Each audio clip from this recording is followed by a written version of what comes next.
Hi everyone, welcome back to Diksha's education hub. आज के इस लेक्चर में हम स्टार्ट कर रहे हैं फिज़िक्स का last chapter that is about light.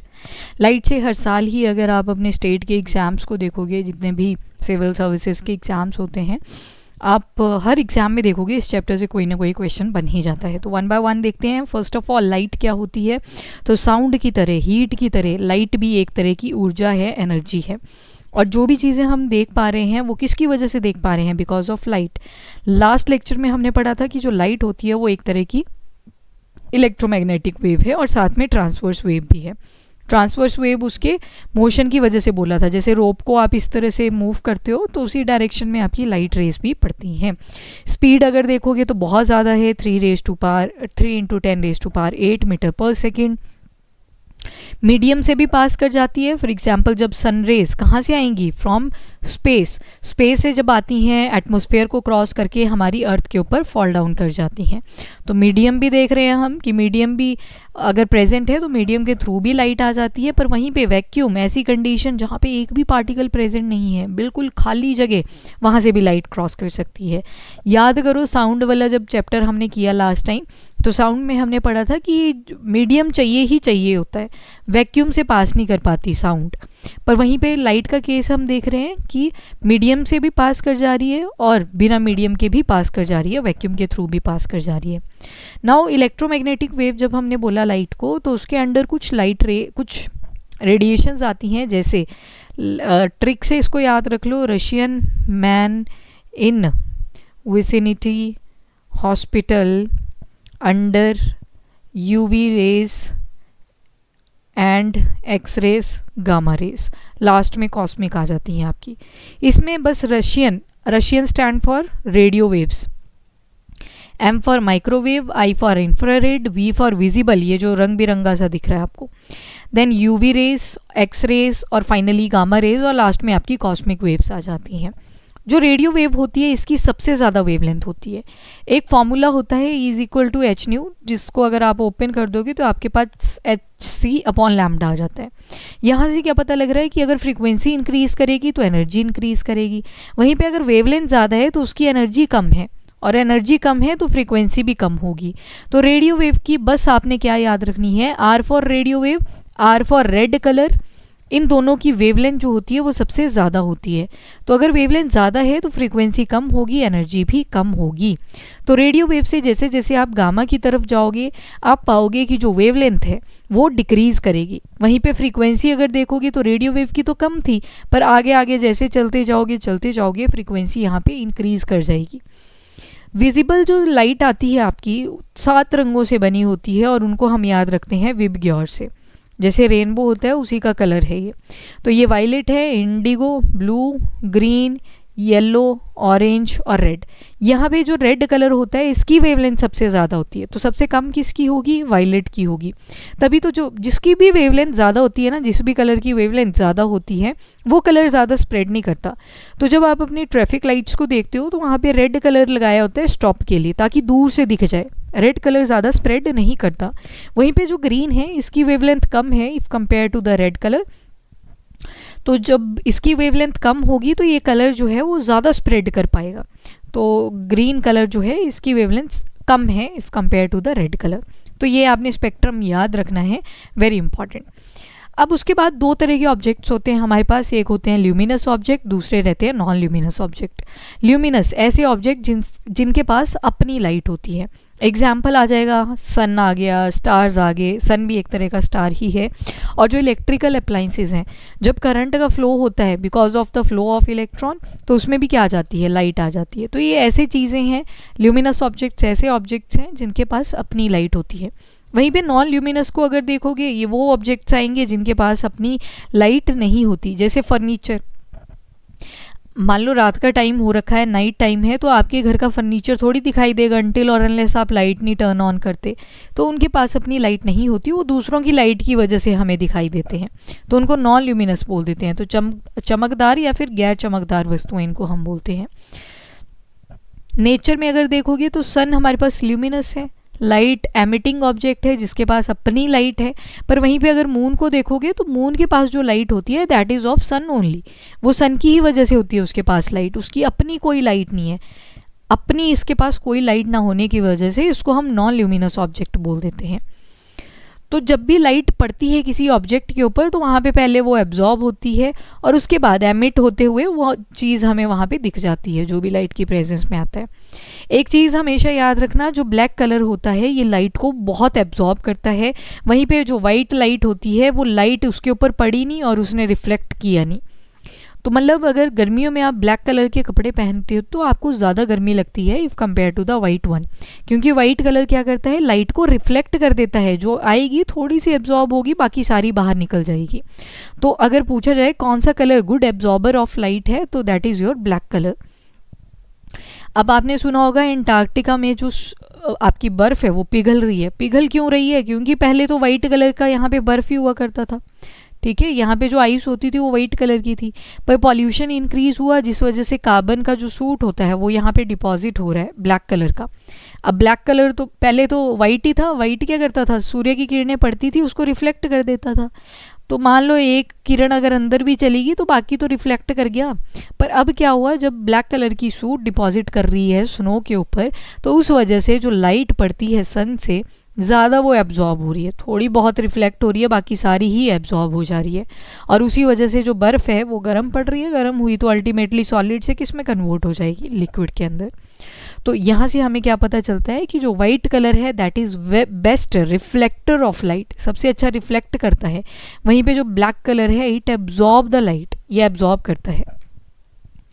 उसके बाद अगर बेस्ट रिफ्लेक्टर के हम कैरेक्टरिस्टिक्स देखें तो क्या क्या आते हैं, एक तो इसका स्मूथ सरफेस होता है, दूसरा शाइनी सरफेस होता है, तीसरा पॉलिश्ड होता है, प्लेन होता है। लॉ ऑफ रिफ्लेक्शन क्या कहता है, दो लॉ ऑफ रिफ्लेक्शंस आते हैं। एक रिफ्लेक्शन का लॉ कहता है कि कोई भी जो ऑब्जेक्ट इसके ऊपर कोई भी लाइट पड़ी तो जो भी लाइट किसी ऑब्जेक्ट के ऊपर पड़ती है उसे हम इंसिडेंट रे बोल देते हैं, और जो वापस चली जाती है उसको हम रिफ्लेक्टेड रे बोल देते हैं।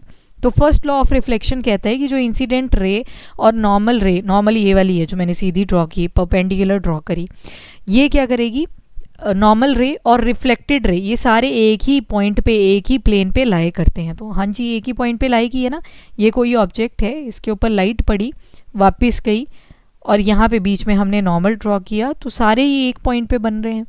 तो this is known as the first law of reflection. और दूसरा लॉ ऑफ रिफ्लेक्शन क्या कहता है, फर्स्ट ने तो बोल दिया इंसिडेंट, रिफ्लेक्टेड और नॉर्मल रे ये सारे एक ही प्लेन के ऊपर लाए करते हैं। दूसरा कहता है कि जब इंसिडेंट रे आपकी किसी ऑब्जेक्ट के ऊपर पड़ी और रिफ्लेक्टेड रे आपकी वापस गई तो जो एंगल बना, एंगल ऑफ इंसिडेंस और जो एंगल ऑफ रिफ्लेक्शन बना, ये दोनों क्या होते हैं, इक्वल होते हैं। Angle of incidence is equal to angle of reflection. तो ये दूसरा लॉ था रिफ्लेक्शन का। तो यही चीज़ यहाँ पे दिखाई गई है। याद रखिएगा जो रेडियो वेव होती है उसकी हाईएस्ट वेवलेंथ होती है और फ्रीक्वेंसी सबसे कम होती है, तो energy is directly proportional to frequency. तो फ्रीक्वेंसी अगर कम है तो एनर्जी भी इसकी कम रहेगी। बस एक का याद रख लो, बाकी सारा तो आपने ऑर्डर ही याद रखना है। अब मिरर्स के हम टाइप्स देखेंगे, टाइप्स ऑफ मिरर। तो किस तरह का उसका रिफ्लेक्टिंग सरफेस है उसके बेसिस पे हमारे पास दो तरह के मिरर आते हैं। एक को हम बोलते हैं प्लेन मिरर। प्लेन मिरर वो जो आप जनरली यूज़ करते हो खुद को देखने के लिए सुबह, तो प्लेन मिरर आपको वही चीज़ दिखाता है जैसे वो ओरिजिनली होती है, बस उसकी क्या कर जाती हैं, जो डायरेक्शंस होती हैं वो बदल जाती हैं। लेटेस्ट टेक एन एग्जाम्पल, आप कोई चीज़ लिखते हो ना अगर मिरर के सामने बैठ के, तो आपका जो राइट हैंड है वो लेफ्ट हैंड बन जाता है और जो लेफ्ट है वो राइट बन जाता है, वाइस वर्सा हो जाती है चीज़। तो प्लेन सरफेस में, पर अगर डिस्टेंस देखोगे तो अगर मान लो आप थोड़े से एक 15 सेंटीमीटर के डिस्टेंस पे खड़े हो तो ऐसे लगेगा शीशे के अंदर भी आप 15 सेंटीमीटर के ही डिस्टेंस पे हो। डिस्टेंस सेम रहते हैं पर जो डायरेक्शंस हैं वो चेंज हो जाती हैं in case of plane mirror. दूसरा हमारे पास आता है स्फेरिकल मिरर। स्फेरिकल मिरर जो होते हैं ये कर्व रिफ्लेक्टिंग सरफेसेस होते हैं। दो तरह के होते हैं, एक होता है कन्वेक्स मिरर और दूसरा रहता है कनकेव मिरर। कन्वेक्स मिरर को अगर आप टच करते हो तो बीच से वो आपको मोटा सा दिखेगा। ये देखो अब यहाँ पे पहली जो डायग्राम दिखाई है ये प्लेन मिरर की दिखाई हुई है, कॉनकेव मिरर है, ये कॉन्वेक्स मिरर है। कनकेव मिरर में आपको डिप्रेशन सा मिलेगा, बीच से ऐसे लगेगा जैसे दबा हुआ है। मान लो एक सर्कल है, सर्कल को जब आप टच करते हो सेंटर से तो आपको ऐसे लगेगा कि साइड से मोटा है काफ़ी और बीच में बिल्कुल पतला है। पर कन्वेक्स के केस में अगर देखोगे तो कन्वेक्स में बीच में आपको मोटा सा फील होगा और साइड साइड में जाओगे तो आपको काफ़ी पतला फील होगा वो। तो कॉन्केव मिरर में डिप्रेशंस होती हैं और कन्वेक्स मिरर में बल्जिंग सा पार्ट मिलेगा आपको। और जो कॉन्केव मिरर होता है उसके अंदर वाले सरफेस पे रिफ्लेक्शन होती है, वहीं पे कन्वेक्स के बाहर वाले सरफेस पे रिफ्लेक्शन होती है। अब ये जो रूल्स हैं उससे पहले हमें कुछ इमेजेस के टाइप देखने पड़ेंगे कि किस किस तरह की इमेजेस बनती हैं इन स्फेरिकल मिरर्स के अंदर। तो सबसे पहले आती है वर्चुअल इमेज। वर्चुअल इमेज जो होती है इसमें क्या होता है कि जो आपका, जैसे आप मिरर देख रहे हो तो आप क्या दिखते हो, सामने जैसे खड़े हो अगर मिरर के सामने तो आप खड़े हुए दिखाई दोगे दूसरी तरफ भी। पर रियल इमेज जो होती है इस केस में पहले इमेज उल्टी बनती है, मतलब अगर आप इस तरह से खड़े हुए थे आप इस तरह से दिखाई दोगे उस मिरर के अंदर। तो एक होती है वर्चुअल इमेज। वर्चुअल इमेज आपको हूबहू वैसी ही दिखाई देगी जैसे वो रियलिटी में है, पर रियल इमेज में वो चीज़ होगी तो वैसी ही, पर आपको इन्वर्टेड दिखेगी, हमेशा उल्टी दिखेगी। वर्चुअल इमेज हमेशा आपको कैसे दिखेगी, सीधी दिखेगी। अभी यहाँ पे आपने सिर्फ 2 पॉइंट्स याद रखने हैं। एक है वर्चुअल इमेज का कि इरेक्ट होती है, सीधी होती है, और रियल इमेज नाम से तो लगेगा कि सीधी होगी पर उल्टा होता है केस, इस केस में इन्वर्टेड होती है ये। उसके बाद अगर प्लेन मिरर के कैरेक्टरिस्टिक्स देखोगे तो हमेशा वर्चुअल आएगी, इरेक्ट होगी, सेम साइज़ की होगी, जितने आपकी हाइट है एक्चुअल उतनी ही दिखाई देगी प्लेन मिरर के अंदर। डिस्टेंस देखोगे मिरर से तो उतना ही आपको मिरर के अंदर भी डिस्टेंस फील होगा, पर लेटरली इन्वर्टेड होती है, मतलब आपका जो लेफ्ट हैंड है वो राइट की तरह दिखाई देगा और राइट जो होगा वो लेफ्ट की तरह दिखाई देगा। तो उसी को बोलते हैं लेटरली इन्वर्टेड, मतलब साइड्स जो होती हैं वो बदल जाती हैं, उनकी डायरेक्शंस बदल जाती हैं। जैसे लेफ्ट हैंड साइड जो है वो राइट हैंड साइड बन जाएगी और वाइसा वर्सा। तो जब ऑब्जेक्ट को हम एक्सपोज करते हैं प्लेन मिरर की प्रेजेंस में तो डिस्टेंस सेम है, इरेक्ट है, सीधी है, सेम साइज़ की है, वर्चुअल इमेज है, पर उसकी जो साइड्स होती हैं वो इन्वर्ट कर जाती हैं, यानी कि left hand side turns into a right hand side. Spherical mirrors के बारे में अब बात करेंगे तो इसमें कुछ पॉइंट्स आएंगे जैसे aperture, centre of curvature, principal axis, pole, focus, focal length and so on. One by one देखते हैं, पहले इस इमेज को देख लो। कॉन्केव मिरर का क्या होगा, एक तो उसमें डिप्रेशन रहेगा, दूसरी बात जो लाइट रिफ्लेक्ट करेगी वो इनर सरफेस से करेगी। कॉन्वेक्स के केस में सारा उल्टा हो जाएगा, ठीक है, कॉन्वेक्स के केस में सब कुछ उल्टा हो जाएगा। तो ये कॉन्केव के केस में आपके पास सारे केसेस बनने वाले हैं और उसके बाद ये कॉन्वेक्स के केस में सारे केसेस बनने वाले हैं। तो वन बाय वन देखते हैं, पर अभी इतना ही करते हैं, उसके बाद आगे चलेंगे, ठीक है। यहाँ पे एक चीज़ याद रख लो, जो कनकेव मिरर है ना, कॉन्केव मिरर को हम बोलते हैं converging mirror also. Concave mirror को हम और क्या बोल देते हैं, कन्वर्जिंग मिरर। अब ना बाकी लेंस भी पढ़ने अभी हमें, कनकेव लेंस और कन्वेक्स लेंस, तो उसके इसमें सारा उल्टा कर लेना है आपने। मतलब आपने सिर्फ एक याद रखना है, कनकेव मिरर को हमने क्या बोला, कन्वर्जिंग मिरर बोला। बस इतना याद कर लो पहले तो कि कनकेव मिरर को ही हमने क्या बोला, कन्वर्जिंग मिरर बोला। दूसरी तरफ अगर देखोगे कन्वेक्स, अब सब कुछ उल्टा कर देना है। मतलब यहाँ पे कन्वेक्स मिरर की अगर बात करूँगी तो इसको बोलेंगे डाइवर्जिंग मिरर। कॉन्केव लेंस की जब मैं बात करूँगी तो उसको बोल देंगे डाइवर्जिंग लेंस।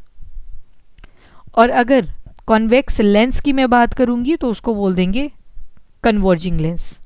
अब ये कन्वर्जिंग और डाइवर्जिंग होता क्या है, सबसे पहले तो आपको याद रखना है कि कनकेव मिरर को ही हम क्या बोलेंगे, कॉन्केव मिरर को हम क्या बोलेंगे, इट इज़ कन्वर्जिंग मिरर, ठीक है। बस एक केस याद रख लो, concave mirror is converging mirror.